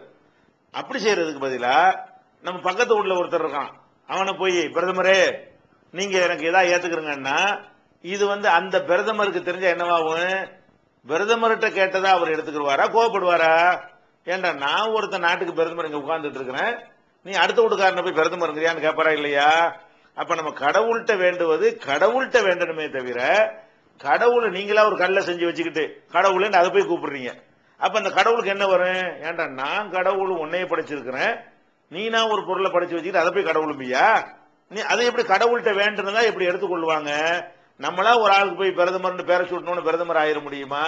அப்ப இந்த மற்றவங்க வேண்டக்கூடிய வேண்டுதல்லாம் எப்படி இருக்குன்னு கேட்டா, படைத்த ஏக இறைவன்ட்ட, அகில உலகத்தையும் அடக்கி ஆளக்கூடியவன்ட்ட, சர்வ சக்தன்ட்ட, நம்மளை எல்லாம் அனைத்து காரியங்களையும் செய்ய முடியக்கூடிய வல்லமை பெற்றவன்ட்ட கேட்டாதான் அவன் ஏத்துக்குருவானே தவிர, அவன்கிட்ட கேட்க வேண்டிய விஷயங்களை எல்லாம் வேற ஒரு ஆள்கிட்ட போய் கடவுள்னு நம்மளா நினைத்து கொண்டு கேட்டோம் என்று சொன்னால் கோவம் தான் வருமே தவிர எப்படி ஏத்துக்கிறார்? நீங்க அவன்கிட்ட கேட்கலையே, நீங்க வேற ஒரு ஆளையில தப்பா கடவுள் நினைச்சிட்டு கேட்டீங்க, அப்ப அப்படிங்கிற வகையில உலகத்தில் நீங்கள் எப்படி இதை எடுத்துக்கொள்வீர்களோ அதை விட கூர்மையா தான் நல்லா எடுத்துக்கிடுவாரு, கடவுள் எடுத்துக்கிடுவாரு. அப்ப நிறைய மக்கள் என்ன செய்யறாங்கன்னா, ஒரு சிலைக்கு முன்னாடி நின்றுகிட்டு கடவுளை வைத்த வழியை போக்குன்னு கேட்கறாங்க. கடவுளுக்கு என்ன வருது? அட நான் ஒருத்தன் உட்கார்ந்துகிட்டு இருக்கிறேன், என்கிட்ட கேட்காம நீனா ஒரு கல்லை செஞ்சு வச்சுக்கிட்டு கடவுளும்பியா அவரை கடவுள் அப்படின்னு சொல்லி கோபம் தான் வருமே தவிர, இதுல வேண்டுதல்ங்கிற மேட்டர்ல வேண்டுதல் கரெக்டா இருக்குது. யாரிடத்துல கேட்கணுமோ ஆளை மாத்தி விட்டாரு, ஆள் மாறாட்டம் பண்ணி விட்டாரு. ஆள் மாறாட்டம் பண்ணி கேட்டா கொடுப்பாங்களா? அதனால நீங்க எந்த பிரார்த்தனை நீங்க செஞ்சாலும், கடவுள்னு ஒருத்தர் இருக்கிறான், அவனுக்கு மனைவி மக்கள் இல்ல, அவனுக்கு தாய் தந்தை கிடையாது, அண்ணன் தம்பி கிடையாது, தூக்கம் கிடையாது, மறதி கிடையாது, அசதி கிடையாது, முதுமை கிடையாது, நினைத்ததெல்லாம் செய்வான், அவனுக்கு எந்த விதமான பலவீனமும் கிடையாது, அப்படிப்பட்ட சூப்பர் பவர் ஒருத்தன் இருக்கிறான் அப்படின்னு மனசுல வைத்துக் கொண்டு அவனை கடவுளே என்று கூப்பிட்டா மட்டும்தான் அது பிரார்த்தனை ஏற்றுக்கொள்ளப்படும். அதுக்கு பேர் தான் இஸ்லாத்தை ஏத்துக்கிறது. தனியா ஏத்துக்கணும்னு கிடையாது. இந்த மாதிரி ஒரு கடவுளை நீங்க நம்பிட்டீங்க என்று சொன்னா நீங்க இஸ்லாத்தை ஏத்துக்கிட்டீங்கன்னு அர்த்தம். இந்த மாதிரி ஒரு கடவுள் நம்பல என்று சொன்னா அது இஸ்லாத்தை ஏத்துக்கலன்னு அர்த்தம். அதனால கடவுள்கிட்ட கேட்கிற பிரார்த்தனை எதுவும் வீண் போகாது. ஆனா கடவுள்கிட்ட நீங்க கேட்கணும். கடவுள் இல்லாதவர்களை கடவுள் என்று நினைத்து கொண்டு கேட்டால் அது கடவுள்கிட்ட கேட்ட பிரார்த்தனை ஆகாதுங்கிற விளங்கிருங்க. உங்களுடைய பிரார்த்தனை தொகுப்பு நூல்கள்லாம் உங்களுக்கு தருவதாக சொல்லி இருக்கிறார்கள். பிரெஞ்சில் மொழிபெயர்த்த நூல்கள், அதையும் நீங்கள் படித்து வாசித்து என்ன செய்யுங்க, கடவுள்கிட்ட அதிகம் அதிகம் பிரார்த்தனை செய்து நன்மை அடையக்கூடிய சகோதரியாக நீங்கள் மாற வேண்டும் என்று நாங்களும் கடவுள்கிட்ட பிரார்த்தனை செய்கிறோம். இந்த நிகழ்ச்சியில ஆர்வத்தோடு கலந்து கொண்ட அனைத்து சகோதர சகோதரிகளுக்கும், கேள்வி கேட்டவர்களுக்கும், நேரத்தை ஒதுக்கி வந்தவர்களுக்கும் எங்களுடைய நன்றியை கூறி நிறைவு செய்கிறோம். ஆகிரு தாவானா அனில் அல்ஹம்துலில்லாஹி ரப்பில் ஆலமீன். சுப்ஹானக்கல்லாஹும்ம வ பிஹம்திக அஷ்ஹது அல்லா இலாஹா இல்லா அன்த அஸ்தக்ஃபிருக வ அத்தூபு இலைக். அல்லாஹு